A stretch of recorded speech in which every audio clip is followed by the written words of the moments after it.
la doctora Imbriano, y entonces le paso la palabra a la doctora para que iniciemos este encuentro. Muchas gracias a todos por su presencia y adelante, doctora. Muy buenas tardes a todos y todas.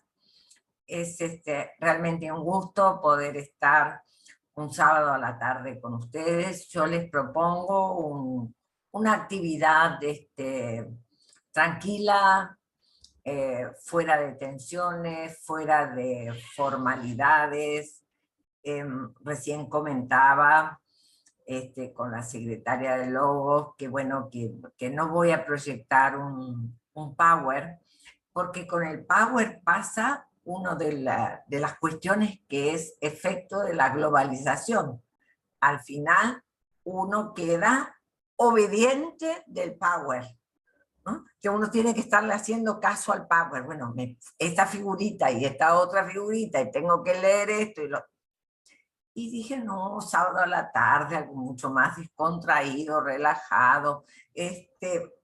Y le propongo a ustedes, acabamos de combinar con Carolina y con Juan Manuel, que si ustedes van teniendo preguntas, las pongan en el chat, y quizás no hace falta que yo termine esta conversación, sino que justamente para armar una conversación podemos como ir haciendo pequeños breaks y respondiendo preguntas y demás. Porque si no, a veces las preguntas es como que se dislocan en su lógica, en su tiempo, etc. Recordaba recién aquel momento en donde yo presenté en Medellín, en la Universidad de Antioquia, un primer bosquejo de lo que ha sido para mí la investigación de los últimos años. El libro ya lleva por una tercera edición que ha salido en el 2017, creo, a ver. No, perdón, 2019. Y que cuenta con un mimo muy grande que me hace Marta Jerez de Martín, que es hacerle el nuevo prólogo. Les tengo que contar una infidencia y me voy a permitir contarla a modo de ir elaborando el reciente fallecimiento de Charles Mellman. Charles Mellman fue un hombre que ha dedicado su vida, o gran parte de su vida, vamos a decir, al tema de los efectos de la globalización. Allá por entonces, no sé, los años 80, cuando he hecho el DOA en París, lo he conocido trabajando colonización y demás, bajo la línea de la globalización. Y a mí me pareció como una cosa que hace un francés hablando de colonización, que sabe de América Latina, a América Latina hay que vivirla, etcétera, etcétera. Bueno. Y después, conversando sobre este tema en Buenos Aires, él estaba dando una conferencia, un seminario intensivo. Y yo voy acompañada de un amigo, y entonces, pero estaba sentada en primera fila. Y le digo a mi amigo, ay, me parece que es un poco exagerado, porque habló de si acaso esa nueva economía psíquica que hay que pensar como efecto de la globalización, si puede ser una perversión generalizada. Entonces, al mejor estilo mujer argentina, pues el codazo, exagerado. Y este hombre, que no hablaba español, sí lo entendía y ha sabido leer muy rápido mis labios, y en el break se acerca y me dice, ¿por qué piensa que soy exagerado? Y ahí hemos conversado y hemos comenzado a compartir, y me dio bibliografía Y bueno, fueron amores que comenzaron con una transferencia de trabajo, amores en ese sentido, ¿no? Una transferencia de trabajo difícil, diría yo, porque me pasan unos textos de bibliografía y yo entre mí digo, pero me pasa un Lacan de los años 40, 50, ¿qué hago yo leyendo ese Lacan de los primeros tiempos? Bien, me dice, usted léalo y cuando viene a París charlamos. Les digo que conocí al hombre más discreto, más adecuado, un gran estudioso, con una lectura al detalle, a porfía, como digo yo, del texto de Lacan y de Freud. Un hombre, digamos, con una intervención siempre adecuada. Y aprovecho hoy a rendirle homenaje con esta infidencia que me permite sonreír un poco en cambio de lagrimear. Estoy segura que él, digamos, debe querer ser recordado en la historia. Con sus chistes tenía muy buen humor, muy, muy buen humor. Y un estilo de, sé por sus analizantes, que también un estilo de interpretación bajo la línea del humor, que era muy linda. Con ese humor sostuvo durante muchísimos años, hasta no hace mucho, la Asociación Lacaniana Internacional, la ALI, que es una asociación muy, muy importante de psicoanálisis en París, con sede en París, pero bueno, internacional. Bien, en Buenos Aires y en Argentina usamos un modismo, y ese modismo es decir, se la cree, señalar a alguien así, ah, mira, se la cree. Y ese creído pues ha sido muy señalado por Molière, y después Lacan, por supuesto, lo ha sabido tomar a ese señor creído, y lo ha señalado ya como lo señala Molière, como infatuado. Y entonces le voy a solicitar a Carolina, que está entre bambolinas, que pase no más de 4 minutos de un video que me lo ha hecho recordar una colega que se encuentra presente, que es Olga Mater. Así también nos relajamos un poco y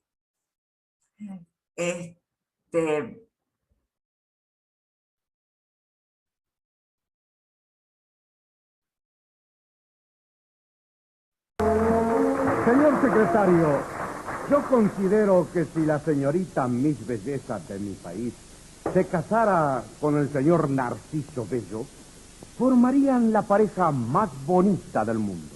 Comprendo, señor embajador, comprendo. Pero el señor Narciso Bello ha recibido propuestas matrimoniales de Estados Unidos, Alemania, Japón, Australia, el Congo y Cañada de Gómez. Sí, sí. Permiso. Atienda. ¿Aló? Sí, señor. Sí. Ah, ¿ya viene para acá? Muy bien, señor. Muy bien. Lo anunciaremos como de costumbre. Sí, señor. Muy bien, señor.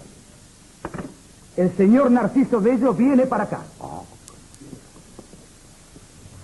Señor embajador, señorita, instantes más y ante vuestros asombrados ojos estará él, Narciso Bello.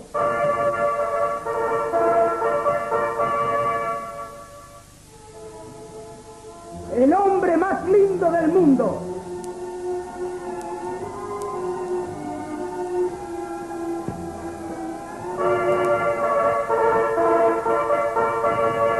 El más hermoso.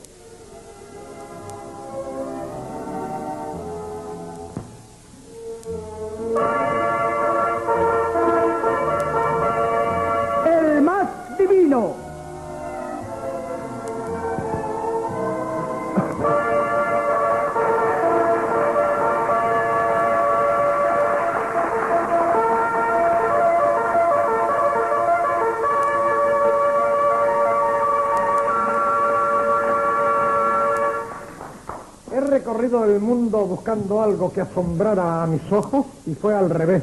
Mis ojos asombraron al mundo. Soy tan lindo que en París al verme una mujer dijo que saquen la Torre Eiffel y que lo pongan a él.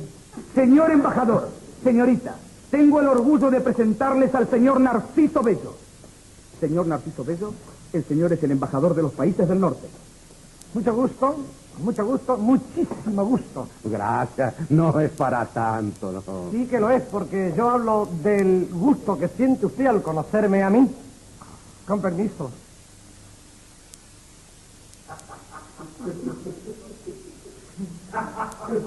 Pero ¿y ahora qué haces? Controlando el tiempo en que esta criatura tarda en enamorarse de mí. No cuente más, Narciso, no cuente más. Yo ya me enamoré de usted. He visto hombres buenos mozos, pero usted es el más hermoso de todos, aunque le parezca una exageración. No es ninguna exageración porque yo pienso igual que usted. Secretario, los anteojos, suave. Bien. ¿Me espejo? Perdone, pero ¿por qué esos anteojos tan grandes y rayados? Es para verme en Technicolor y CinemaScope. Suficiente. Qué preciosidad de hombre. Me quiero tanto que cuando me veo me aplaudo yo solo. ¡Viva, viva yo! Siéntese, señor Narciso. Gracias, con permiso.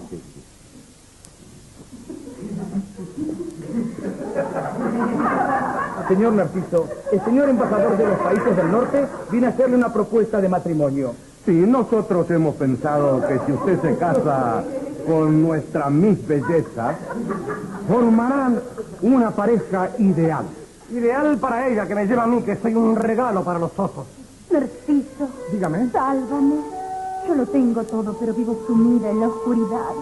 Una oscuridad impenetrable de la cual solo tú puedes sacarme. Sálvame, Narciso. Yo te salvaré, criatura. Te casarás conmigo para iluminar mi vida. No, te regalo una linterna. Te alumbra tu vida. Por favor, le ruego que pasen adelante. Bueno, aquí encontramos actuado por el famoso cómico Pepe Biondi, que fue un cómico argentino. Video es del año 60 más o menos. Y es interesante porque aparece un estilo que podríamos llamar el estilo del influencer hoy, que es el estilo de echar facha, echar pinta, decimos nosotros. Es como ponerse en pose e irse mostrando qué es lo que hace el hombre cuando está sentado, se va acomodando de un modo o del otro, porque bueno, como decían los carteles, es el más divino, es el más hermoso, etc. El más. Y bueno, eso es un hombre infatuado. De eso se trata la infatuación, de un amor a sí mismo absoluto. Esa es una de las acepciones de la palabra infatuación. Un creer en sí mismo, pero que supera todo tipo de amor. Me gustó también que al sketch le pusiera Narciso Bello, porque no solamente muestra la infatuación, sino que además esa alusión a Narciso nos deja pensar en la idea de virtualidad. Tanto la idea de infatuación como la idea de virtualidad, la de narcisismo, la de agresión interna al narcisismo, son ideas que aparecen en un escrito muy primero y muy antiguo de Lacan, del año 1946, que es acerca de la causalidad psíquica. A ver, Cuando hablamos de virtualidad, por supuesto que hoy lo que entendemos por virtualidad es lo que estamos haciendo en este momento, que nos estamos viendo a través de la virtualidad, de la imagen, de la tecnología, y bienvenida a la tecnología, más allá de que a veces o muchas veces nos deja esclavos. No es toda horrorosa la tecnología, en todo caso, como siempre pasa con el humano, depende de cómo cada uno la use. Y se trata de eso, de que la tecnología pueda ser una herramienta puesta a la mano de cada uno de nosotros, y no al revés, que nosotros terminemos esclavos de la tecnología. Ahora, yo decía, en este sketch aparece la cuestión del narcisismo, ese narcisismo en donde, bueno, ¿no?, se acaricia a sí mismo, y la cuestión de la virtualidad. Ahora, no hay mayor virtualidad que aquella que está realmente reflejada en el mito de Narciso. Yo siempre recomiendo mucho el cuadro de Narciso de Caravaggio, uno de los que está muy bien logrado. Lo interesante es que por esa imagen virtual, no tecnológica, una imagen virtual, la que está allí en el lago, Narciso acaba con sus días, ¿verdad? Narciso se ahoga. Narciso, amándose, Narciso, acercándose cada vez a la imagen para poderla besar, termina ahogado. Y yo pienso, ¿qué sucede cuando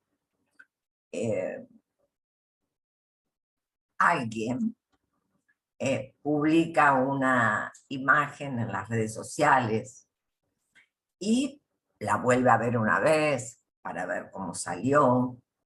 Vale, si salió con la nariz fruncida, pues mejor que la delete y que ponga una sonriente.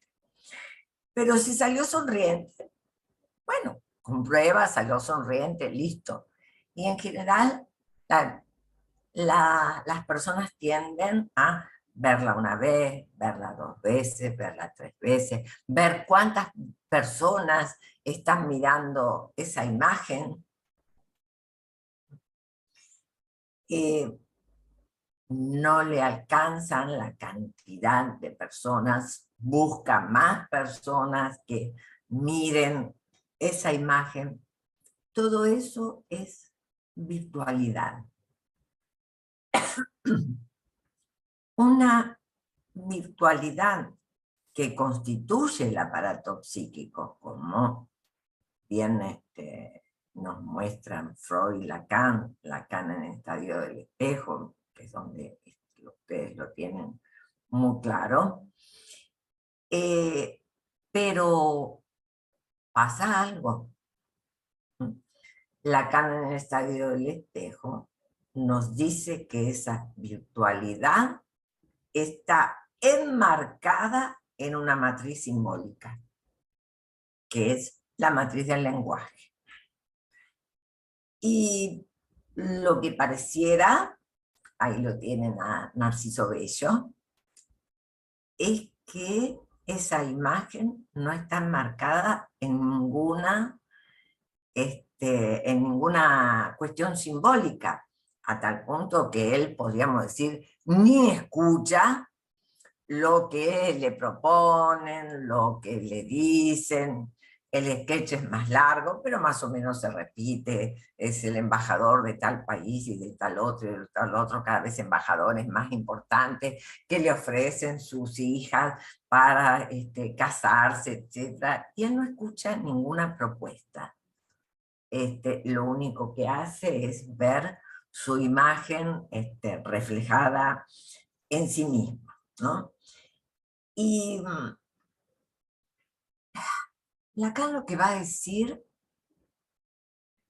es que la virtualidad se rompe a través de la violencia.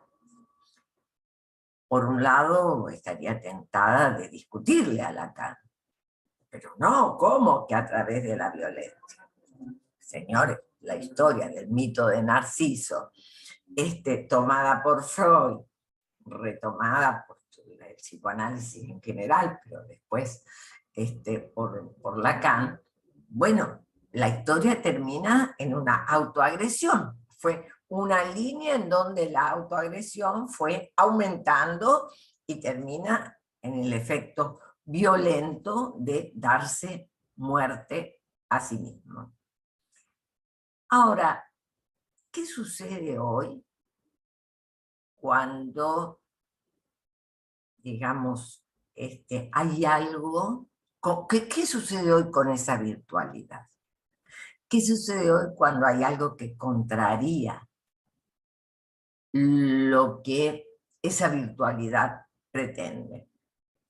Yo les diría, vayamos a una escuela secundaria, veamos el comportamiento de los adolescentes y van a ver que ellos lo que hacen, porque están totalmente tragados por esta gestión capitalista, esta gestión global y capitalista, es mirarse en este mundo virtual, ya sea mirarse a través de las imágenes de la tecnología, de las redes sociales, y entonces el que se opone o el que no le puso el like. Ya el que se opone es terrible, pero el que no le puso el like y es compañero, también va a ser mal mirado, va a traer violencia porque le va a ir a discutir por qué no me pusiste el like, estás entre mis seguidores, bueno, ya trae la discusión, ya trae la implementación, no del sano debate, de la sana conversación, sino de la disputa, de la discusión como disputa, como un ejercicio de poder, un ejercicio de violencia, más allá de que esta cuestión de la cantidad de like es un ejercicio de poder. Ahora bien, en ese antiguo escrito acerca de la causalidad psíquica, Lacan también dice en relación, no sé si lo dice en relación a la infatuación, yo hago la relación, ¿no? De el narcisismo, la infatuación, la virtualidad, entonces el deseo de lo igualitario, ¿no? Y el no soportar la diferencia, algo que creo que mundialmente estamos viendo que trae efectos muy negativos. En todo caso, en la historia humana ha traído efectos muy negativos el no soportar la diferencia. El no soportar la diferencia es, digamos, el origen de la lucha, del ejercicio del poder, de la lucha ¿no? La lucha por el prestigio, la lucha por el poder, la lucha por el dinero, las guerras, en fin.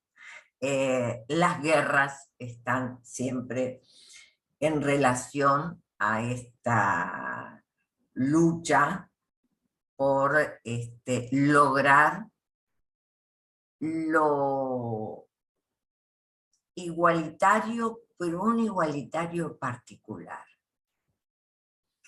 lo igualitario que tiene que ver con el poder, lo igualitario, engañoso. No somos dos seres humanos iguales que podemos sentarnos a conversar con el mismo derecho cada uno y podemos tener ideas diferentes y nos escuchamos el uno al otro, sino lo igualitario que no tolera la más mínima diferencia.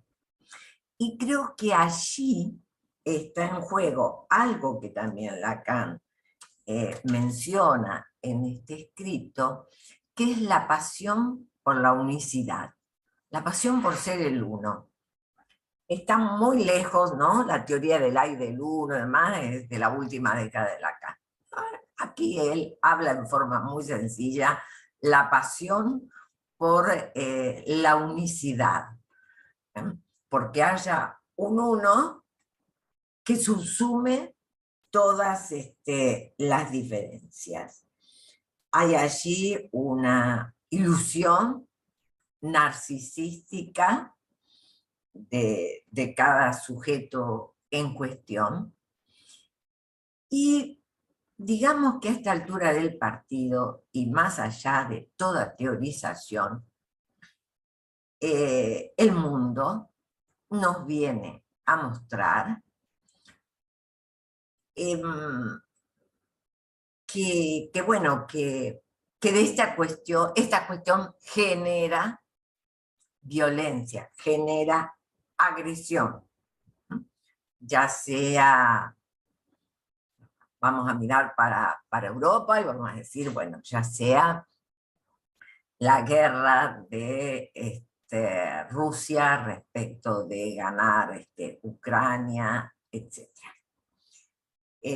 Para no hablar de determinadas cuestiones que sufrimos mucho en Latinoamérica. Y hay otra cosa más que quiero destacar de este escrito Causalidad Psíquica, que lo hemos estado viendo muy puntualmente en un seminario, y es que la tendencia social es a jugar al alma bella. Es interesante porque ese concepto de alma bella que Freud usaba para la histeria, Lacan lo va a ampliar y lo va a usar para lo colectivo, lo va a usar para lo social. Va a decir que lo social se comporta como alma bella, y que ese colectivo no hace más que inflar el desorden. Ese desorden que va a terminar con agresión. No sé qué pasará en el fútbol en Colombia. En Buenos Aires, pues, en las canchas de fútbol suceden cosas muy tristes, hechos, fenómenos muy tristes, porque la agresión que existe en las canchas demuestra en forma, diría, grave, grosera e indiscutible esta cuestión de la intolerancia al diferente, en donde hay que tirarle por arriba de la cabeza la botella, la piedra, la lata, la piña, lo que sea, al del equipo contrario, ya sea hasta en un partido amistoso, como pasó en Buenos Aires hace muy poquito, que los padres habían ido con sus hijitos menores, los abuelos con sus nietitos y demás, y terminó todo en un hecho, en una situación bastante desagradable, bastante desgraciada. Digo, qué triste es ya no poder discutir con Lacan, pero Lacan, te equivocaste acá, esto no es así.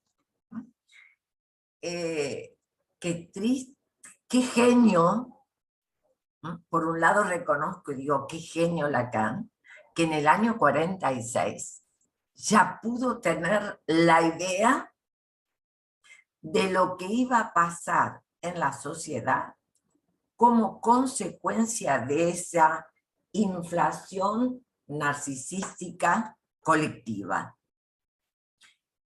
Ese exceso de virtualidad, que en el año 46 Lacan no hablaba de la virtualidad de Internet, sino de esa virtualidad desenmarcada de lo simbólico o mal enmarcada por lo simbólico.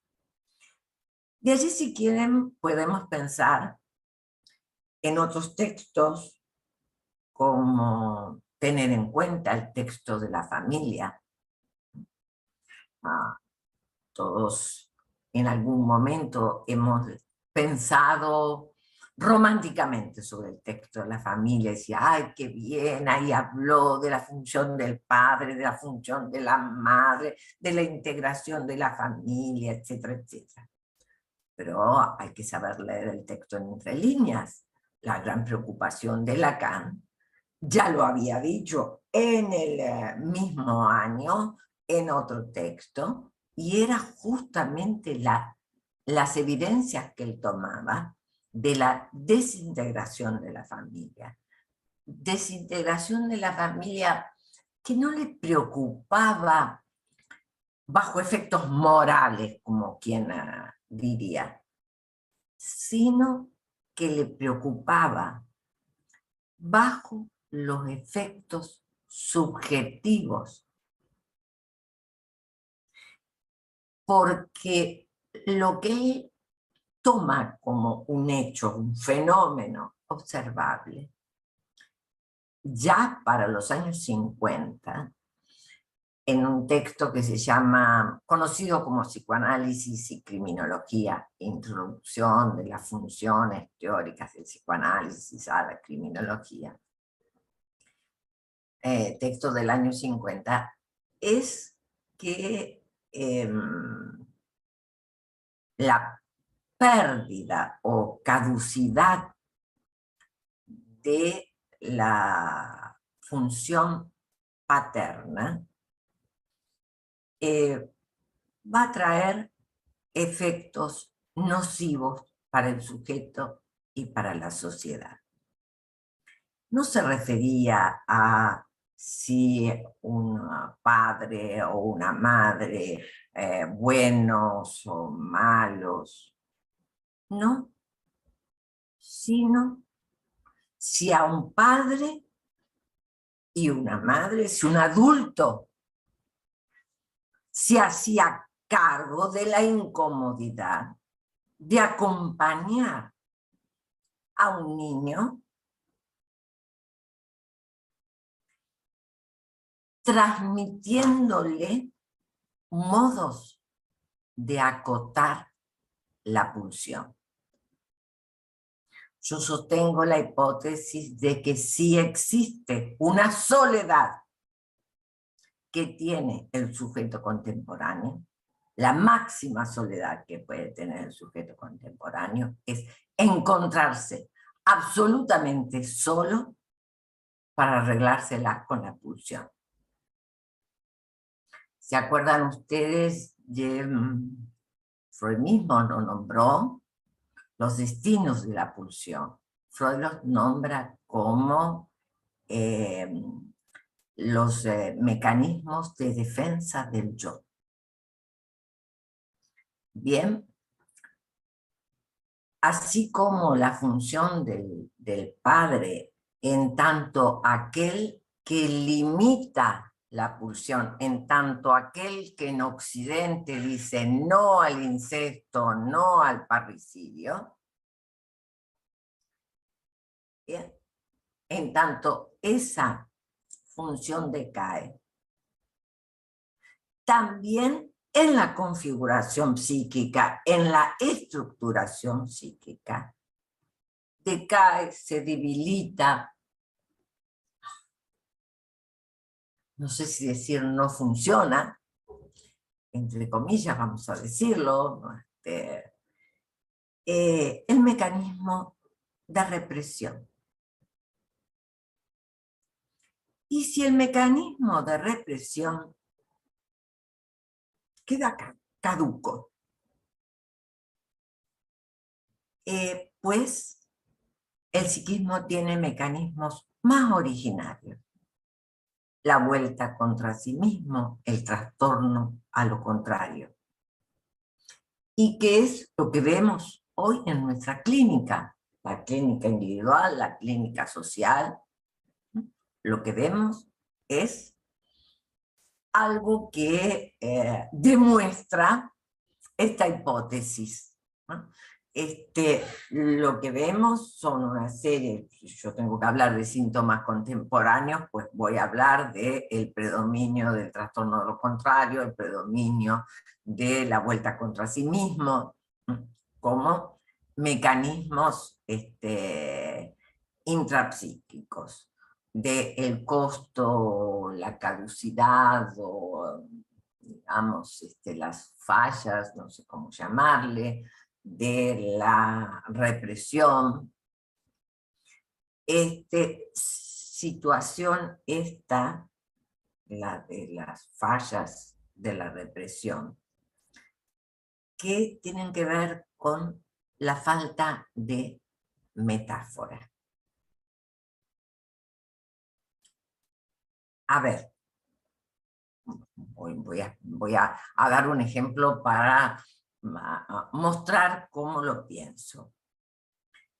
La Emmy Bonnerre de Freud, de estudios sobre la histeria, que después rescata al año siguiente en psicología, el proyecto de psicología,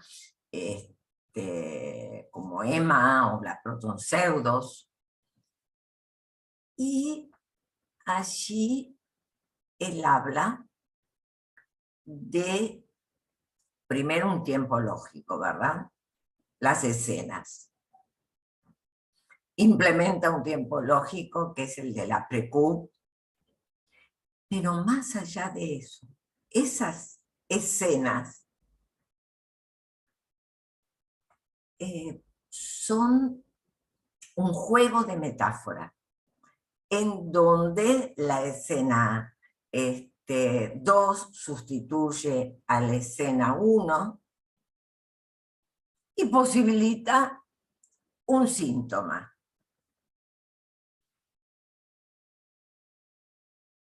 Un síntoma que lo podemos leer dentro de las formaciones del inconsciente. Un síntoma, el de Emma, que, digamos, hace una fobia, un miedo a salir sola, si quieren, un síntoma ridículo, porque si la acompañaba un niñito, pues ya podía salir. Bien, pero Emma no se tiró por el balcón. Emma no salió cuando fue a la tienda, y según ella el tendero se rió. A ver, ese tendero que ella interpreta que se rió, posiblemente se sonrió, y era un tendero que a ella le había gustado. Pero ella no salió a la calle a buscar una piedra, entró y le tiró la piedra por arriba de la cabeza. Sintió vergüenza. La vergüenza es hija de la represión, nos enseña Freud. Los diques de la represión, la vergüenza, los ascos. Y aquí hablando de las cuestiones de la familia y de los niños y de los adolescentes y demás, voy a hacer una puntuación respecto de lo que dicen mis colegas que trabajan actualmente con niños. Que no hay amnesia infantil, o sea, no hay represión, que no hay vergüenza,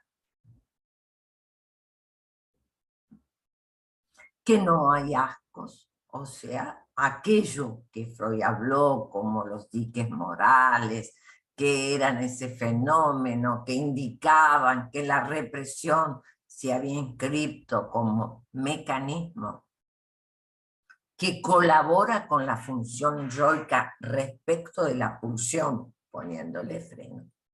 Bien, pues esos fenómenos hoy no existen.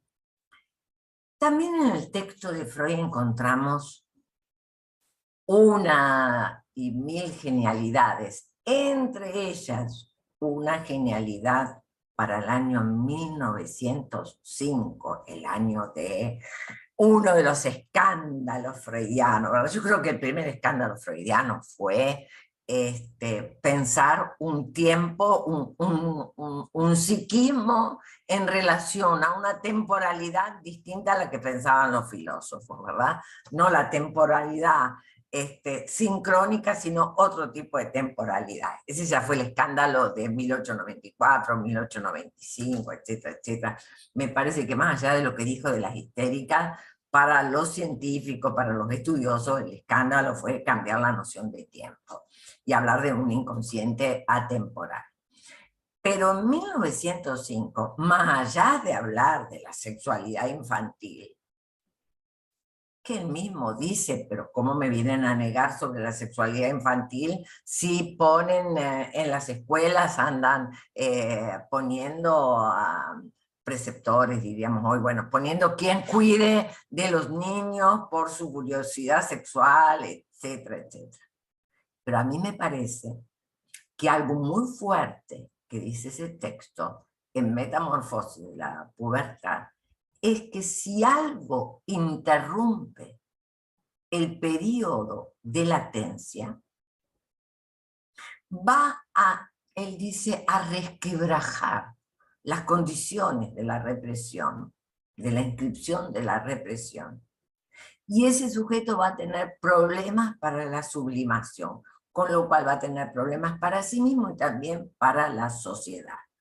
1905, me parece una maravilla, y creo que, bueno, Lacan ha sabido leer muy bien a Freud, y entonces ir tomando de aquí y de allá y armando sus ideas respecto de debilitamiento de la función de la familia, pero no interesándose en una cuestión social, sino interesándose en esta caída de la función materna, paterna, en el sentido de la caída de alguien que aloje al sujeto, alguien que funcione como un gran otro que aloja al sujeto. Esa es la función materna.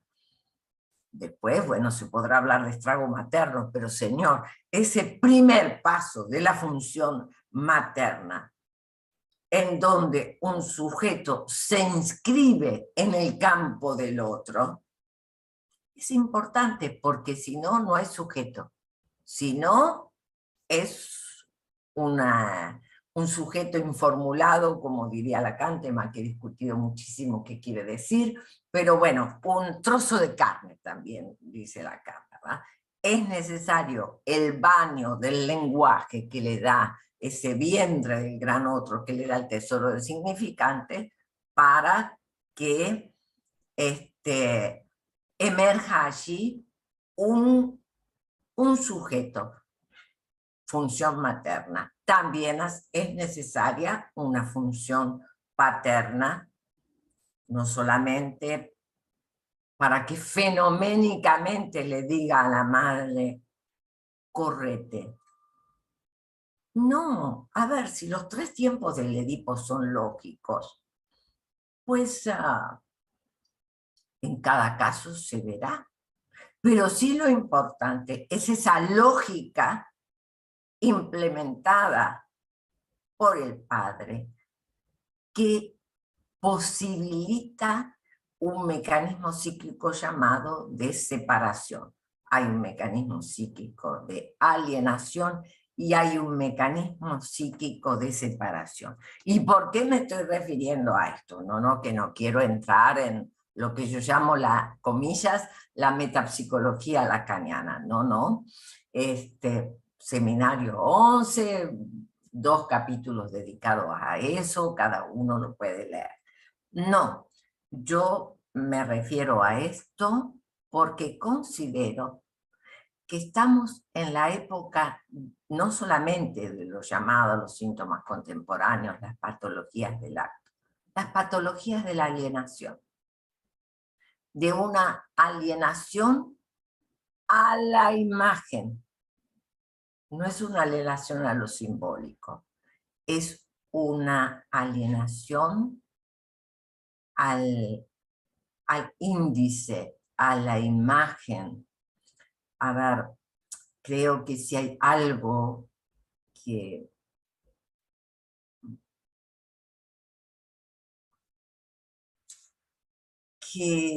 a ver, bueno, que los fenómenos muestran. Estoy buscando la palabra porque estaba a punto de decir, si hay algo que demuestra la degradación humana, y frené y dije, y yo no sé, a ver, si cabe esa adjetivación, degradación, porque es la vida de los jóvenes de hoy. Ellos ya están absolutamente inmersos en este discurso. Entonces, bueno, no tengo por qué pensarlo como una degradación. Esto que les sucede, ¿qué les sucede? Son sujetos percipientes. Lo percipiente gana. Le creen a lo percipiente. Yo recuerdo cuando comencé de muy niña a estudiar idiomas, que se usaba el método audiovisual y era una maravilla y demás. Y tenía un abuelito que estaba en contra y decía, no, hay que escuchar y comprender. Nada de figuritas. ¿No? Bien. Los niños dejaron de leer cuentos para pasar a leer los cómics. Hoy se llaman cómics, antes eran las revistas mexicanas. Las tirillas con figuritas y algunas que otras palabras puestas en letra imprenta, y después tenemos que los niños en los colegios ya no escribían en manuscrito, sino en itálica, ¿verdad? Sino en imprenta, y hoy ya no escriben a veces ni siquiera en imprenta, sino ya con la computadora, etcétera, etcétera. Bien, mal, lo veremos. Lo que me preocupa es ese sujeto del percipiens. ¿Por qué me preocupa el sujeto percipiente? Porque es un sujeto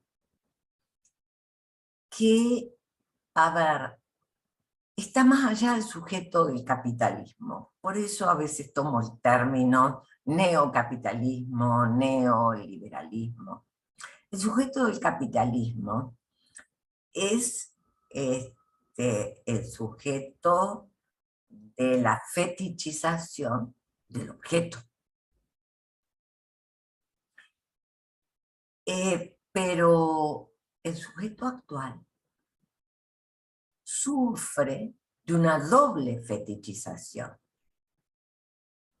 La del objeto y la estoy mirando a la hora. La del objeto y la del logo. A tal punto que lo que le interesa es que un objeto lleve un logo. Casi podríamos decir, el objeto es tal si lleva el logo. O el objeto es de buena calidad, supongamos, tal si lleva tal logo. O si yo llevo puesta X prenda con X logo, pues a mí eso me da un estatus social, etcétera, etcétera.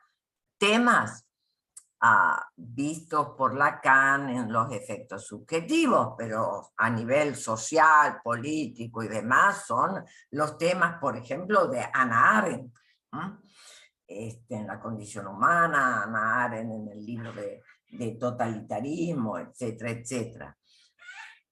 Ahora bien,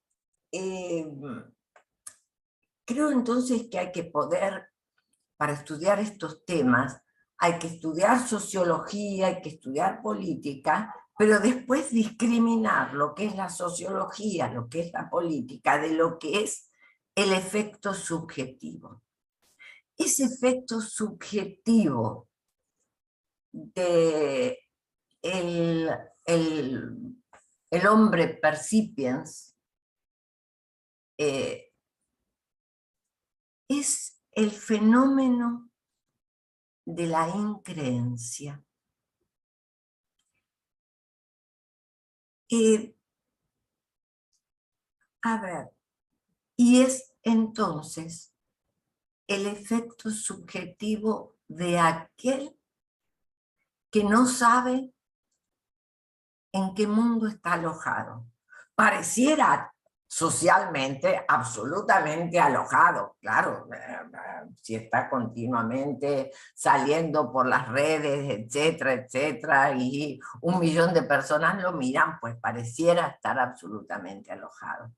Pero así como está absolutamente solo para arreglárselas con la pulsión, también está absolutamente solo, porque no sabe qué lugar ocupa para el gran otro.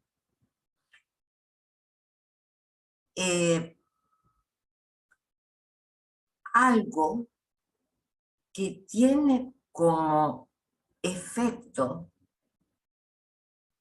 yo diría, que falle la función. Un significante representa un sujeto para otro significante, de lo cual se desprende como producto el petit acte, etc. La función del significante que representa un sujeto para otro significante implica la diferencia. Y es ahí donde vemos que hay problemillas.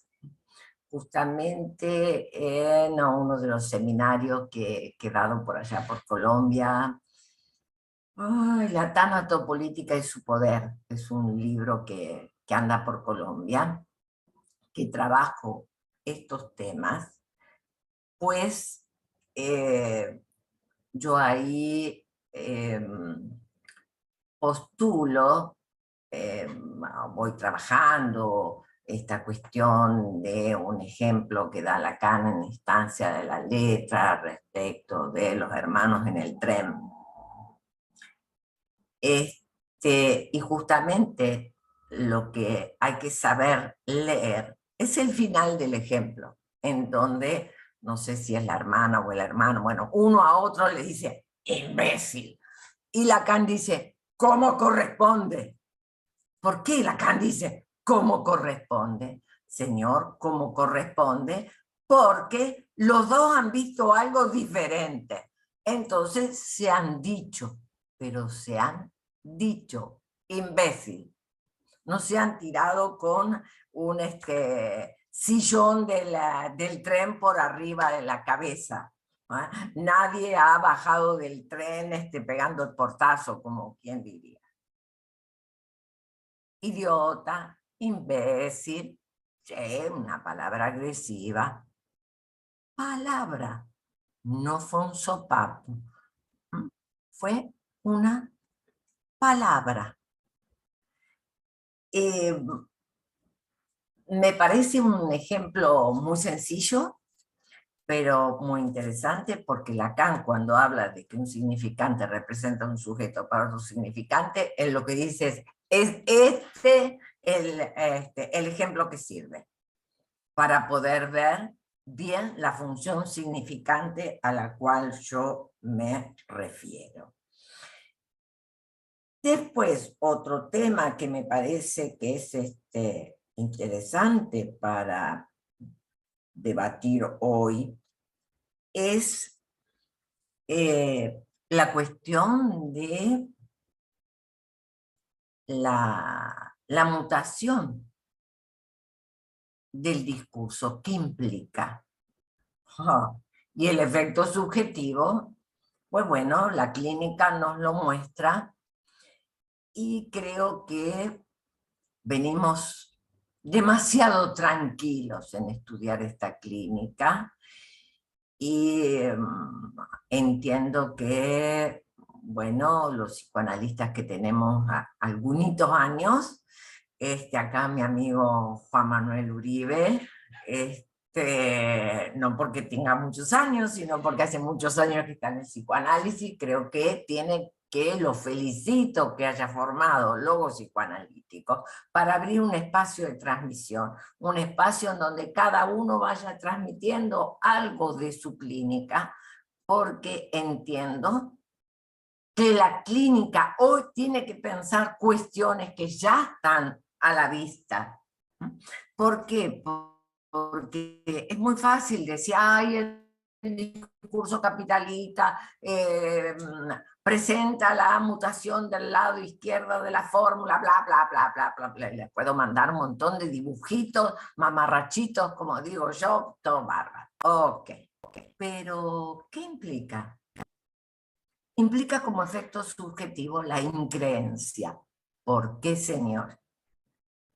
Porque si ustedes aplican la teoría de Mardaus, que lo único que ha hecho Mardaus es tomar las fórmulas de Lacan y abrirlas en otro tipo de esquema, pero siguiendo las flechitas de Lacan, que hablan de cómo debe ser la serie para que haya discurso. Este discurso, no, un significante representa un sujeto para otro significante. Bien, a ver, esa mutación es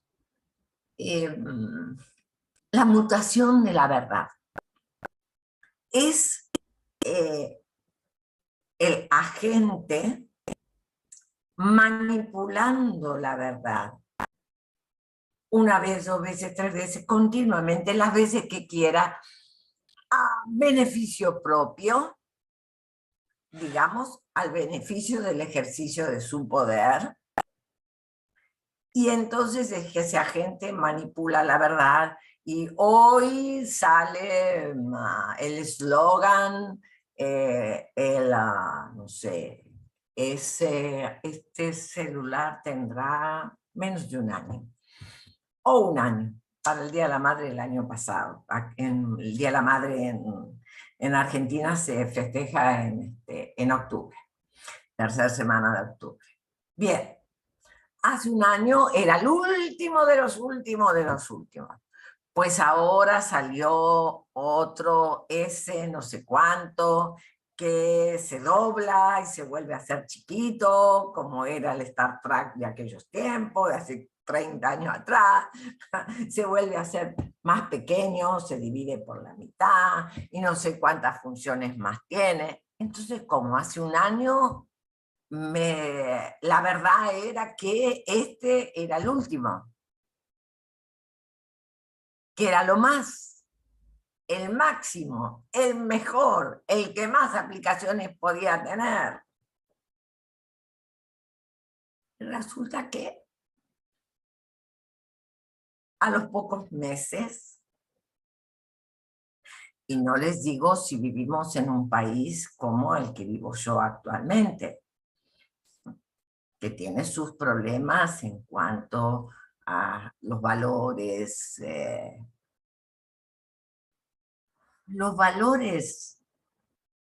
del dólar. Sí, señores, los valores de la leche en el supermercado. Entonces, la cantidad de calcio que un niño va a consumir. O la cantidad de horas de trabajo que la mamá y el papá van a estar fuera de su casa. Y eso trae efectos subjetivos. Y de alguna manera, si no hay quien ejerza adecuadamente la función materna como ese gran otro que recibe, la función paterna como el otro que dice, hasta aquí llegaste, el otro que marca lo que es pertinente y lo que no es pertinente. Esto sí, esto no. Listo. Bien, no puedo con mi tentación de hacer algunas cosas, cuidando el horario, pero van a llevar pocos minutos. Uno, en todo caso, solamente pasarles la cita y marcarles a ustedes cómo Lacan en psicoanálisis y criminología, escritos páginas 129 para ustedes, más o menos, editorial siglo XXI, escritos 1.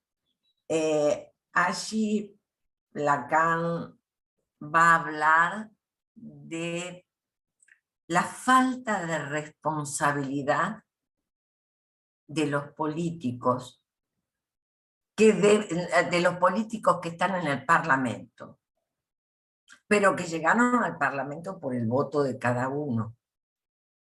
La falta de responsabilidad de ellos, que es tan grande que ya no saben ni para qué están sentados en la banca, que es para hacer leyes, y se distraen con las cuestiones mercantiles, del utilitarismo, y dice que eso no hace más que traer antinomias ideológicas que se van a reflejar en un malestar social.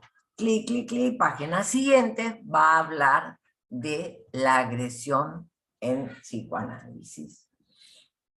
Por el otro lado, también tengo la tentación de leer alguna cuestión del seminario 17, que es donde se trabaja el discurso, donde más se trabaja el discurso capitalista, porque ya les he dicho que desde el año 46 que está trabajando estos temas.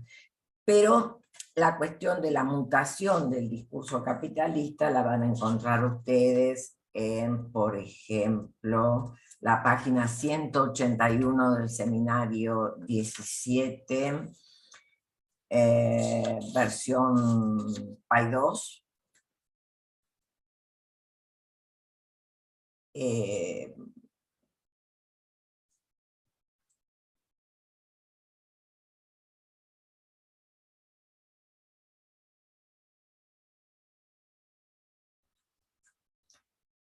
Bueno, en la 181 lo que va a hacer es una ironía respecto de el humano y el trabajo, de que bueno, en esos tiempos, si estamos hablando del año 69-70, no para de trabajar, o sea, le rinde el máximo honor al trabajo, pero que eso se trata de una mutación capital. Y va a hablar del estilo capitalista. Y después lo que va a decir en la 182 84 es que eso sucede por mutaciones dialécticas que a la fecha aparecen como incontestables, y más adelante, en la 88, se pregunta si acaso lo que podría venir a introducir alguna mutación de esto, algún cambio, ¿verdad?, es lo real desnudo y no la verdad. Y aquí, bueno, hemos debatido mucho entre muchos colegas si la pandemia la podíamos considerar un real desnudo, y después hemos debatido qué cambió la pandemia. Bueno, y también estoy muy tentada, por supuesto, más que tentada. No quiero realmente, decido y quiero aprovechar la ocasión para agradecer a Marta Jerez en el prólogo a la tercera edición de La Odisea del siglo XXI, y agradecerle estas palabras tan lindas en esa fina pluma que tiene Marta, que dice: en su recorrido, refiriéndose a este texto, no acaba entrampada como Ulises de Homero, según Borges, riesgo siempre al acecho cuando de Odiseas se trata. Por el contrario, arriba a un logrado libro donde da cuenta minuciosamente no solo de las teorías diferenciadas de la pulsión de Freud y Lacan, sino del entroncamiento de la pulsión de muerte como goce del individuo contemporáneo sometido al discurso estilo capitalista.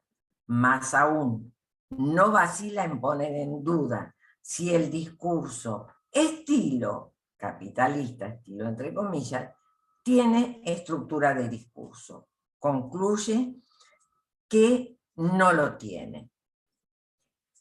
Sigue el prólogo y termina diciendo: finalmente, cabe un reconocimiento como lectora al texto producido por Amelia Embriano, y les aseguro que Marta ha leído por renglón por el estilo de prólogo que ha hecho. No nos condujo por el camino más cómodo, tampoco endulzó nuestros oídos ni mitigó el saldo de funesto que la era actual impone a la mirada. Pero el trayecto elegido, laborioso y arriesgado, permite, por ser tal, advertir los múltiples obstáculos que la clínica psicoanalítica y nuestras subjetividades enfrentan en los tiempos actuales. ¿Eso es todo? No. Amelia ofrece también coartadas para evitar el asedio y la seducción de las erinias del goce, y un estilo coloquial que permite transitar el proceloso mar en el que nos interna el texto.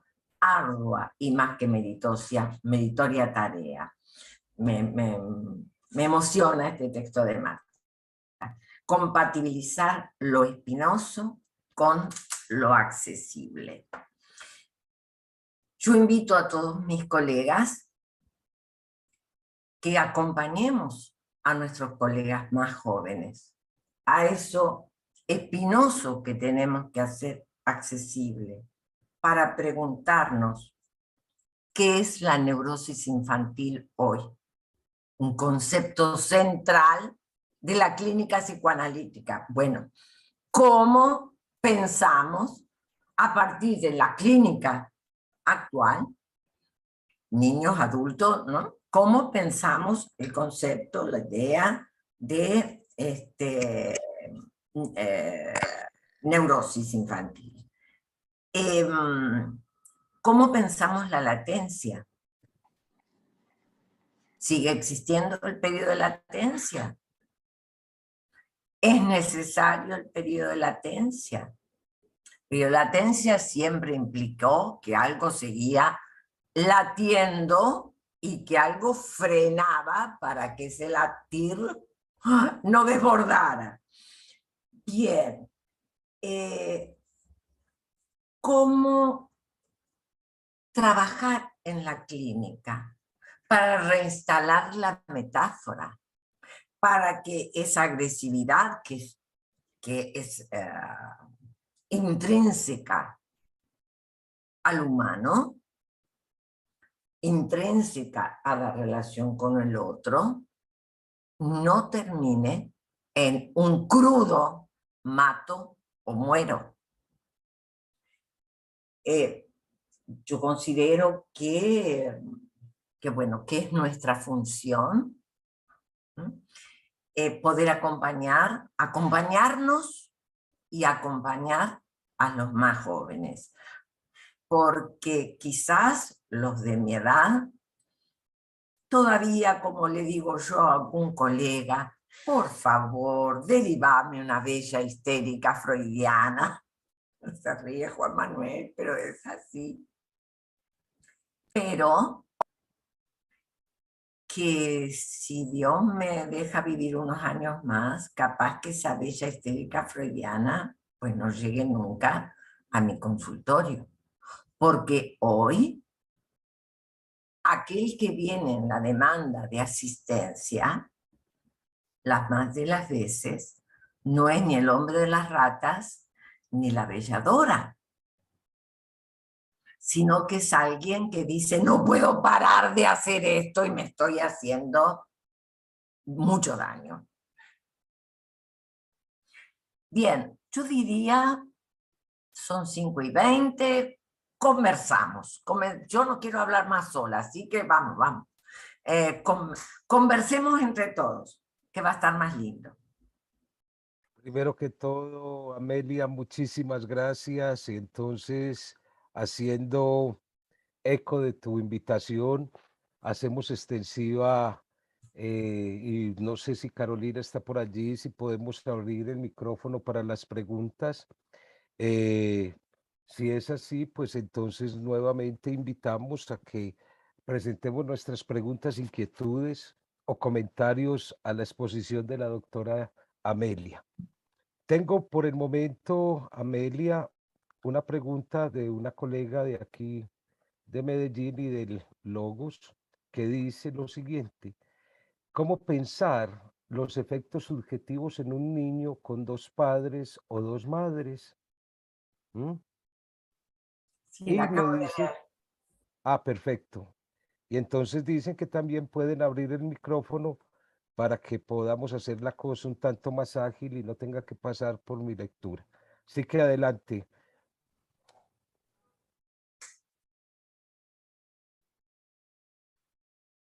Si quieren, comienzo a contestar esta y van pensando o se meten en... Está una pregunta álgida porque toma un tema álgido en lo social actualmente. Ujú. Bien, a ver.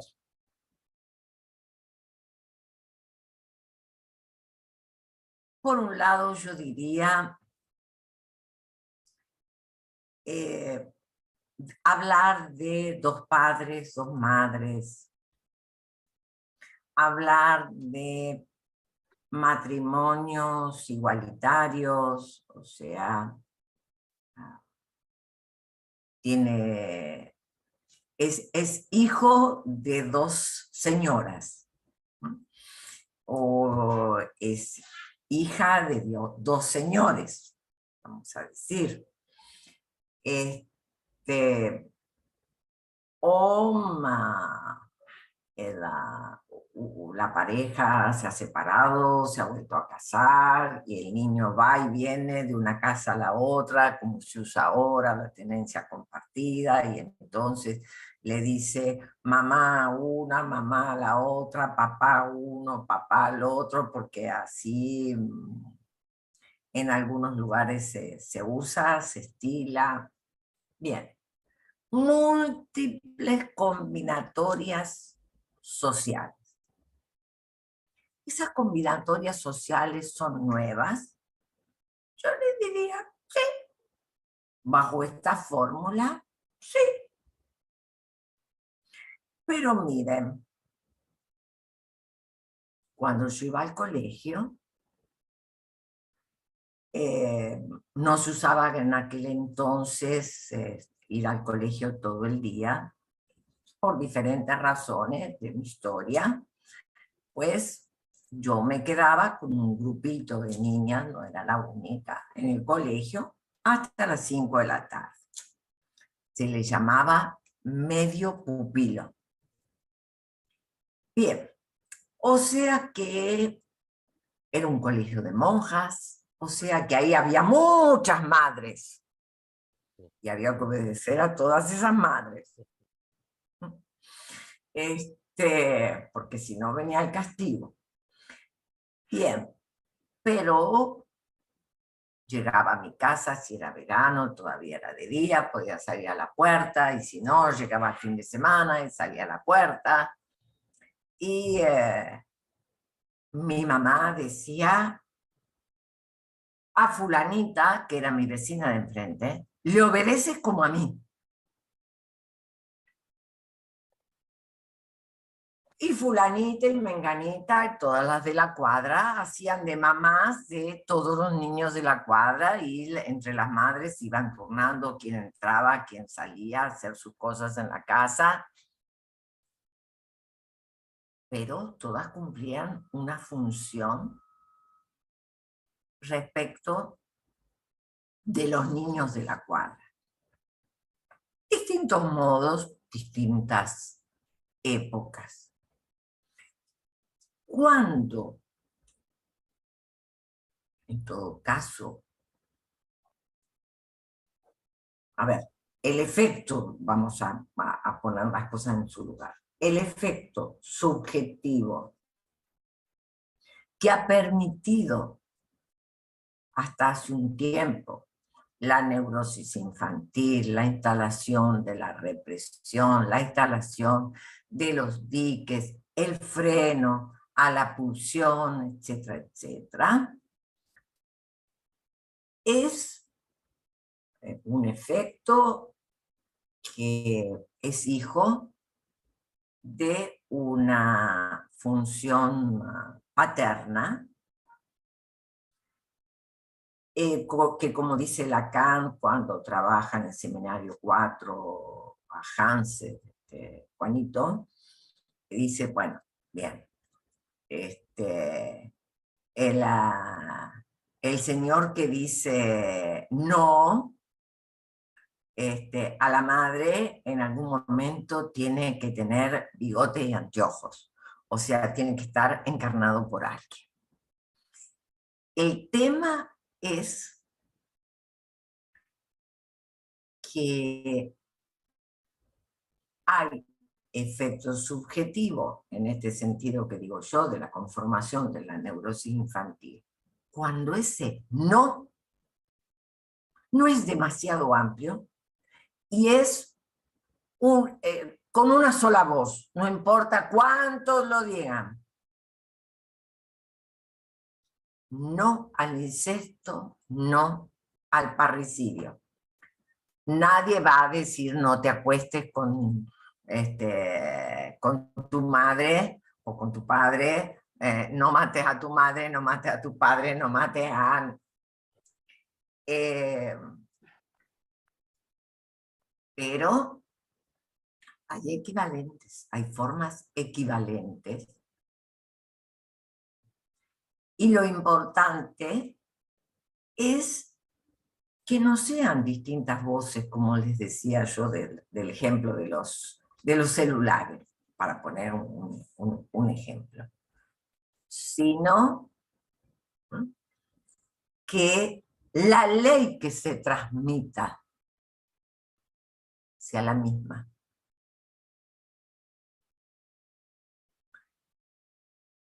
El problema cuando hay, para mí, el problema a nivel subjetivo,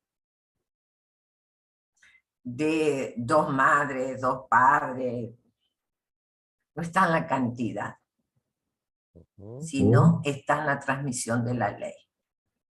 Está en qué ley se transmita, está en si hay una forma de traspié entre la ley que transmite uno y la ley que transmite otro, que lamentablemente hoy no hace falta que haya 2 padres o 4 padres u 8 madres para que suceda eso. Hoy en un matrimonio puede suceder, es una consulta muy habitual, en donde a veces se consulta por un niño cuando uno toma la entrevista de padres. Resulta que lo que observa es que el padre y la madre no se ponen de acuerdo para nada, que cada uno juega una pulseada con todo, entre ellos, con cómo educar a su hijo. Y educar a un niño, ya lo dijo Freud, implica frustración. 2 principios los principios del acaecer psíquico. Ahí Freud habla sobre las consecuencias de la educación, y bueno, él dice no hay educación si no hay frustración. Y ahí hace un enlace con esta cuestión de la represión y de la ley, etc. Permíteme, yo te las leo, Amelia, no hay problema. Sí. Ay, gracias. Perfecto. Pregunta nuestra magíster Verónica Jaramillo. Doctora Imbriano, mil gracias por sus diáfanas palabras. ¿Podría ampliar un tanto respecto a su comentario sobre la falta de vergüenza de los niños de hoy? No hay vergüenza para con quién, para con quién. Y hay otra pregunta, Amelia, que si me permitiste la leo a punto y seguido. Esta es de un miembro y asistente al Logos, el señor Pablo Noreña. Dice, doctor Imbriano, muchas gracias por las palabras que nos brinda. Me surgió una duda. ¿Cómo entender el declive del nombre del padre en la sociedad capitalista del siglo XXI?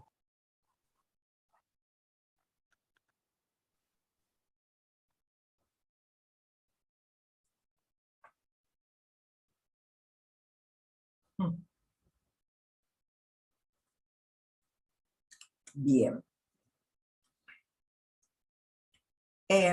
Muchas gracias por las 2 preguntas, tanto a Verónica como a Pablo. Verónica, ¿cómo entender esa falta de vergüenza? Primero diría, haciendo lo que tú haces, interrogarla. Interrogar respecto de esto que es un observable, pero que hay que interrogarlo caso por caso, si se da o no en cada niño esta cuestión de la falta de vergüenza.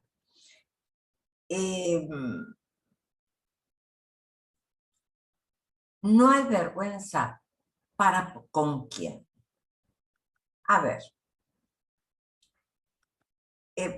digo, es caso por caso, niño por niño, y nos va a ayudar a saber algo de la ubicación de ese niño respecto del goce, de ese niño en tanto sujeto del inconsciente, respecto del goce, respecto de la pulsión, de la satisfacción de la pulsión.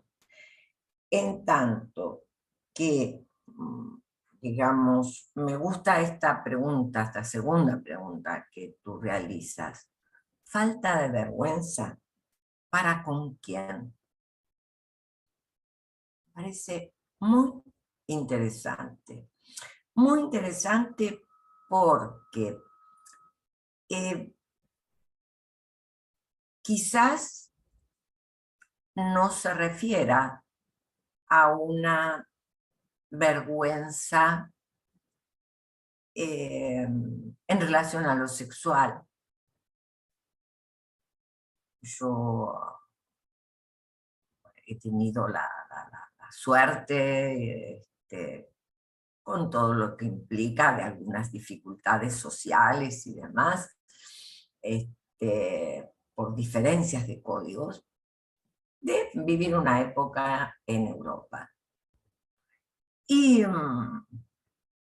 bueno, llegado el verano y el ir a la playa o ir a la piscina, pues la única que tenía vergüenza de la desnudez del otro era yo. No había vergüenza ninguna respecto de la desnudez. Tampoco un niño tenía vergüenza respecto de estar desnudo, una niña delante de su papá, su mamá o un niño. No. Lo que hay que estar atento, entiendo yo, es la vergüenza respecto al cumplimiento o no de lo que hace ley para cada uno. A ver, pongo un ejemplo. Estoy en determinada ciudad y a la noche, después de haber pasado mi llegada a la ciudad, etc., me sonreía y sonrojaba sola. ¿Por qué? Porque cuando estoy en el aeropuerto, apurada, digamos, puedo dar apurada, acostumbrada, una serie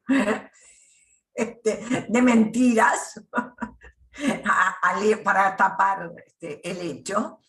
El asunto es que de mi carrión tiro para sacar la etiqueta que pone la compañía aérea y lo tiro al suelo. Arranco, tiro. Y alguien se acerca y me dice, tome, se le ha caído esto. Yo me puse sumamente colorada, la vergüenza tomó mis cachetes y fue un fuego. Bien, estábamos a la tarde en la playa y se sacaban las mallas para ir a meterse al mar. Después se las volvían a poner. Pero no, se arruinan. El mar, el agua con sal, las arruina, le quita el color. Se las sacaban, se iba. Y yo a la noche me reía y me sonrojaba a la vez. Y dije, ay Dios, que las cosas están como muy diferentes. Que yo en la playa, ¿no? Es decir,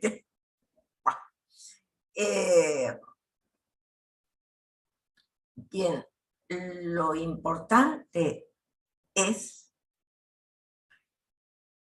si hay vergüenza respecto o no lo hay, respecto de lo que haría delito para alguien. O sea, si alguien que está en relación a una ley tiene o no vergüenza, si ha podido inscribir una ley a nivel intrapsíquico, un no. Y si al transgredir tiene o no vergüenza. Me parece que por ahí es donde, por lo menos yo, es donde hoy estoy pensando, ya hace un tiempo que ando pensando en esos temas, porque, bueno, me he dedicado un tiempo a esto de los procesos de legitimación de lo ilegítimo. Y entonces esa investigación me llevó así como a desimaginarizar que la vergüenza y el asco tienen que ver con la sexualidad, sino con transgredir una ley. Seguimos conversando, no sé si con esto te respondo. Y respecto de el declive del nombre del padre en el siglo XXI. Ay, ay, ay, uy, uy, uy. Mira, Pablo, yo creo que en cuanto al inconsciente, el declive del nombre del padre implica la falta de inscripción de un freno al goce. La falta de inscripción de ese no, que como digo en Occidente es no al incesto y no al parricidio. De ahí en más, posiblemente las cosas hayan cambiado un poco. Las anécdotas entre 1946 y, ¿no? Son muchos años, ¿verdad? Son 80 años más o menos, un poquito menos, 75 que están en juego y pueden haber cambiado, no sé si la estructura, las anécdotas. Con esto no estoy diciendo que sea generalizado, porque la clínica nos muestra ese uno por uno de la relación del sujeto al otro, y bueno, y habrá sujetos en el siglo XXI que, que tengan inscripción del nombre del padre, que puedan hacer metáforas, etcétera, etcétera. Pero entiendo que las condiciones estructurales, digamos, de esta función que si no tiene un marco simbólico puede convertirse en la arbitrariedad del padre. Ese es el problema. Que a veces hay como una infatuación de las figuras de ley, y entonces eso es problemático. Creo que el declive hoy, en el siglo XXI, más que nada va del lado así como de la infatuación de ciertas figuras de poder, y que no lo tienen. Bueno, sigamos, díganme si respondo a lo que estaban pensando. Cada uno que hace una pregunta es porque algo anda pensando, así que bueno, digan ustedes también qué es lo que piensan y colaboren entre todos. Juan Manuel, ¿me da permiso? Claro, cómo no, Luz, adelante. Doctora Imbriano, buenas tardes, muchas gracias. Doctor Imbriano, cuando yo le hice la pregunta sobre los efectos subjetivos en un niño con dos padres, dos madres, estaba pensando en la adopción por parejas homosexuales, tanto masculinas como femeninas. Y la pregunta que yo me hago es si realmente hay dos madres o hay una madre y un padre en un cuerpo femenino y que ahí en esa pareja se llama madre. Lo digo porque las parejas le dicen al niño, es que usted tiene dos madres, o se dicen, le voy a decir a mi hijo, cuando esté más grande, que tiene dos madres. O el señor dice, tiene dos padres, y yo me quedo con la duda. Sí, a ver, un homosexual dice, mi esposo, un varón homosexual dice, mi esposo. Que sí respondió lo que preguntaba. Entonces, a ver, la adopción con parejas homosexuales. Bien, a ver, yo considero que lo importante es que un niño pueda articularse a otros que hagan de función materna, que cumplan la función materna y la función paterna. A veces la cumple un solo adulto para un niño. la puede cumplir una abuelita, la puede cumplir una mamá que se divorció y quedó sola, que enviudó y quedó sola, porque hace años atrás, un siglo atrás, teníamos el problema de la madre viuda. Que bueno, se cuestionaba si esa madre quedaba sola, qué pasaba, qué no pasaba. Después tuvimos la madre divorciada. Bueno, lo que hemos descubierto a través de la clínica es que una madre o un padre, una persona puede cumplir las dos funciones. Lo importante es que se cumplan las dos funciones y que se articulen adecuadamente. Más allá de lo social, de los efectos sociales, que eso, bueno, no nos toca a nosotros meternos con lo social, ya bastante con la subjetividad inconsciente.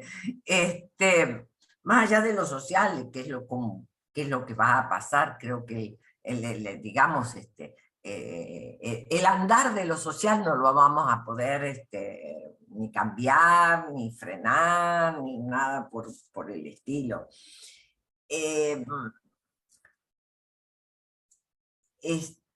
Diría eso, que lo que hay que ver es que se cumplan las funciones, que lo positivo para para la organización subjetiva de un niño es que se cumplan las dos funciones. No importa quién las cumpla, que se cumplan pertinentemente las dos funciones. Ahora, perdona, Amelia, tomando desde ya muchas gracias por la exposición, pero pensando en la pregunta, me pregunto en voz alta y te transmito a ver tu opinión, porque también es cierto de que Lacan, cuando formula las fórmulas de la sexuación, es el se dice, ¿no es cierto? Porque si vamos al caso, nadie cuestionó a los heterosexuales para ser madres o padres, ¿no?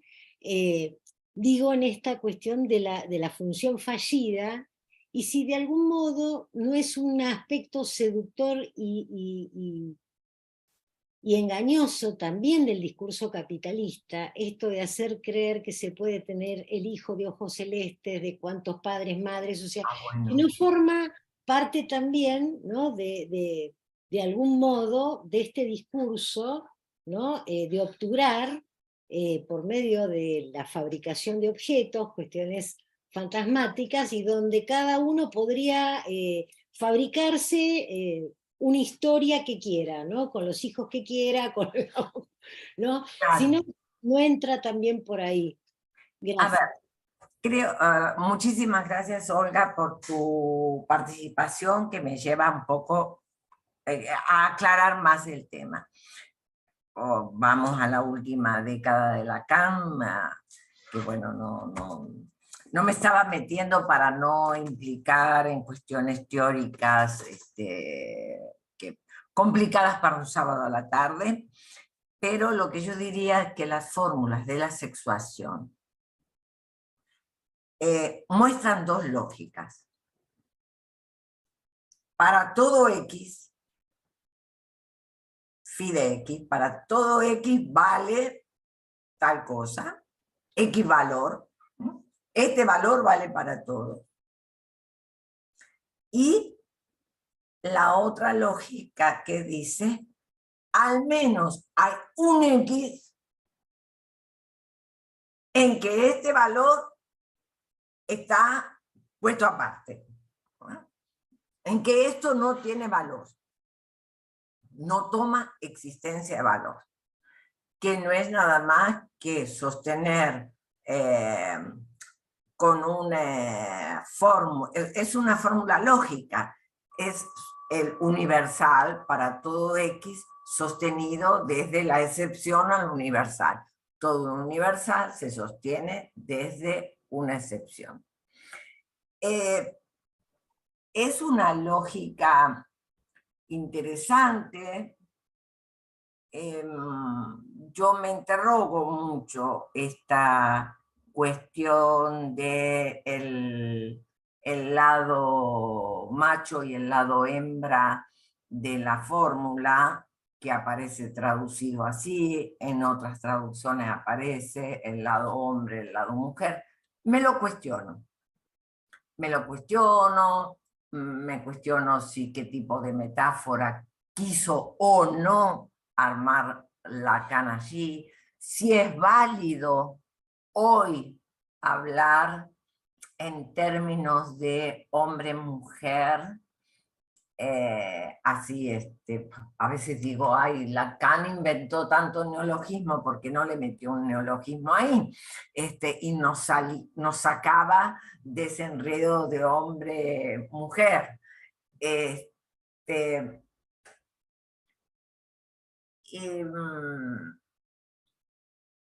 Lo que creo es que uno de los efectos de la globalización es meter un universal falso.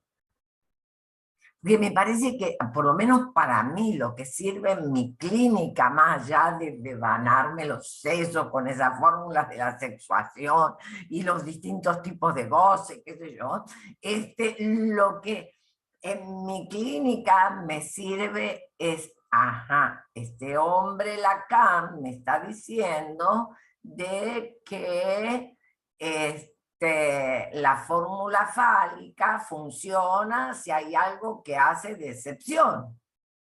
Y resulta que lo que la clínica actual muestra es esa trampa en donde no hay fórmula fálica, porque en la globalización te ofrece un universal que no tiene excepción, que no acepta excepción. Ese es el problema. Entonces, claro que de ahí el problema sería si las 2 madres o las 4 madres, o bueno.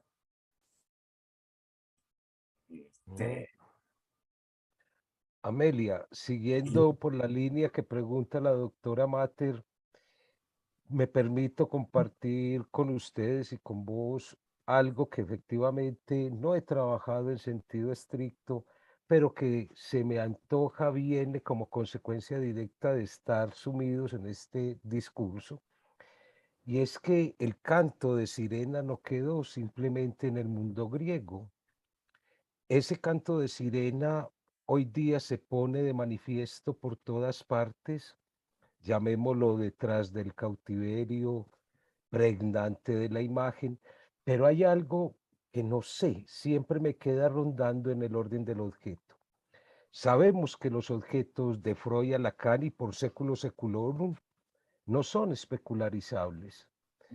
¿No te parece o no les parece a ustedes que efectivamente la insidiosa insistencia del discurso capitalista es por hacer especular esos objetos que no pueden por esencia ser especulables? Sí, señor. Sí, señor. Comparto plenamente contigo, Juan Manuel. A ver, en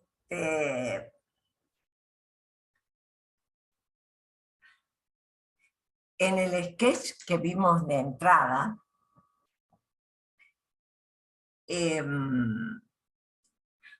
Narciso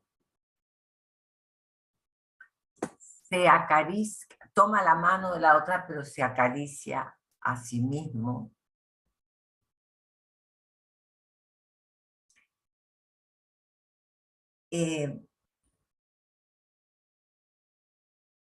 La mano de la otra es un objeto, pero él se ha convertido en un objeto. La lógica de lo especular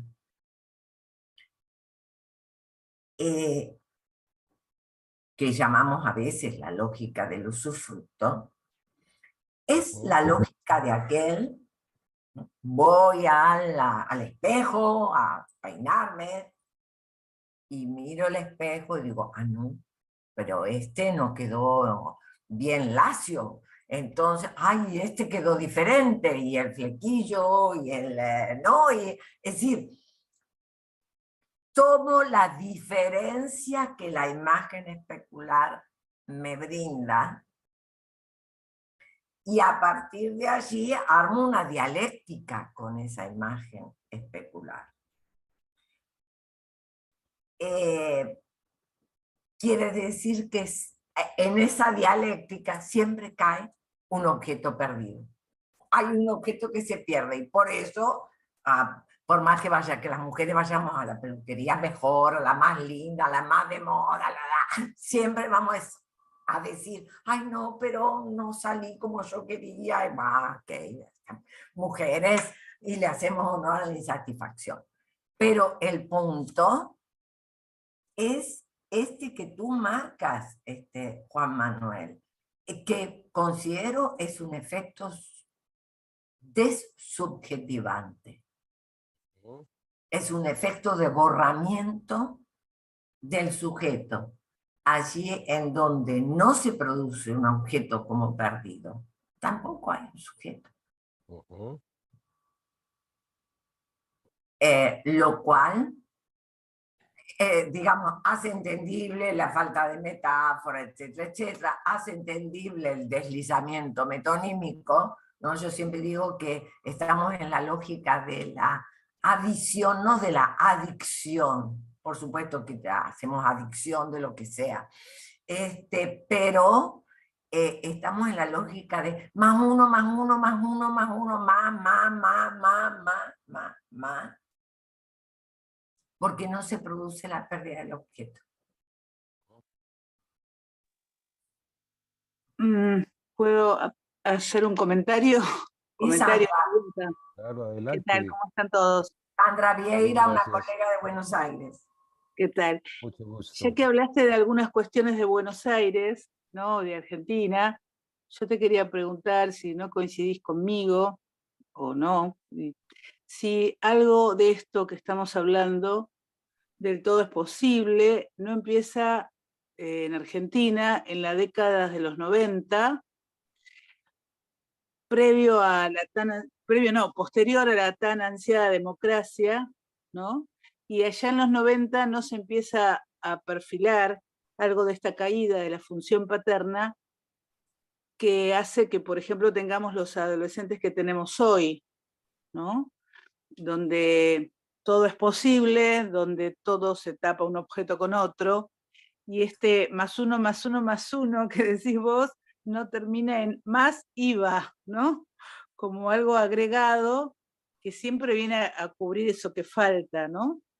Y que yo me acuerdo que un maestro de aquella época nos anticipaba, en los 90, a nosotros que hacía poco que nos habíamos recibido, cómo iba a ser nuestra clínica con adolescentes, ¿no? Y bueno, hoy, 20 años después, adolescentes o jóvenes, al menos yo lo veo en la clínica. Quería saber si acordabas con algo de esto. Mira, yo con lo que acuerdo sí que, a ver, mira, yo acuerdo con un principio freudiano que da a entender que hay ciertas cosas que se reflejan en la tercera generación, ¿no? Que hay ciertas cosas que ocurren a nivel social y que a nivel subjetivo parecen que encuentran su lugar, su manifestación, su estallido, su marca, no sé, de acuerdo como cada uno lo piensa y lo teoriza y lo ve en la clínica, pero sí voy con Freud en esto de la tercera generación. Entonces, bueno, quizás a determinada generación puede ver el efecto de los años 90, 7 años después o 6 y pico después del inicio de la democracia, en fin, X. Quizás a principios de siglo se pudo ver de otra manera, quizás en otros países se pudo ver en otros momentos y de otra manera. Son formas, yo creo que son ¿cómo te puedo decir? Son cuestiones estructurales que muestran esto que supo decir Freud, de que la psicología individual es también una psicología social, que la psicología social es también una psicología individual, y le saco el sombrero a Lacan, que armó este concepto de gran otro para darle un lugar a la cultura, a lo social, no como psicología social, sino como a eso social que se incorpora en la subjetividad. Entonces, así como un gran secreto de familia puede aparecer en la tercera generación como un meningioma, ¿no?, en la cabeza de algún nieto, también, bueno, a mí me ha pasado, ¿verdad?, hasta el día de hoy, de ver adolescentes por la calle vestidos de uniforme de fajín de militares, y bueno, la verdad me cuesta tolerarlo. Y digo, ay, ¿cuándo se pasa esta tercera generación? Pero esto a su vez depende de las situaciones sociales. Yo me acuerdo la primera vez que estuve en Bogotá, que tenía un trayecto de unas 15 cuadras entre la casa de un colega que yo estaba viviendo en su casa y la Universidad Nacional, que tiene un campus muy grande, etcétera, etcétera. Bien, mientras iba caminando por la calle, me cruzaba muchas veces con militares de fajina, con los borcegos, ¿no?, la ropa verde, más. Y yo le decía, ¿pero no te horroriza? Y me decía, no, nos cuidan, hay cosas peores. Yo todavía no conocía a qué se refería él con las cosas peores. ¿No? Después cuando vi qué cosas pasaban dentro de los campos me va a salir campos de concentración, perdón a los colombianos, pero bueno, los campos del M-19, etcétera, etcétera, etcétera, me di cuenta que había cosas peores que militares caminando en la calle. Entonces, todo hace a las circunstancias en que cada uno viva, y en esto también recuerdo una frase de Lacan, que la repite tanto acerca de causalidad psíquica como en las funciones del psicoanálisis y criminología, y bueno, instancia de la letra, etcétera, etcétera, que es esta cuestión de que hay que saber que los hechos son siempre una interpretación, y que esa interpretación es de acuerdo a las condiciones de sentido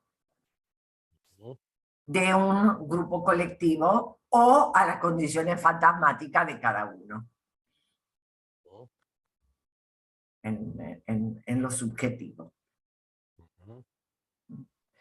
Bien, Amelia, ¿te parece que vamos cerrando nuestro encuentro por el momento para que ustedes tengan la posibilidad de ir a cenar? Agradeciéndote inmensamente, vuelvo a insistir que es un placer y un honor contar con personas como vos, que tienen no solamente un conocimiento y un saber, sino un recorrido inmenso. Para el Logos siempre será motivo de celebración. A todos los asistentes, muchísimas gracias. Tengan un buen fin de semana y por favor, los invitamos a las actividades del Logos Psicoanalítico, que es su casa, para que pensemos el psicoanálisis. A ustedes un abrazo, feliz noche, que estén muy bien. Muchísimas gracias. Chao, chao. Gracias a ustedes. Chao. Buenas noches. Chao, Chao. chao. Amelia, chao Juan. Chao, chao. Chao.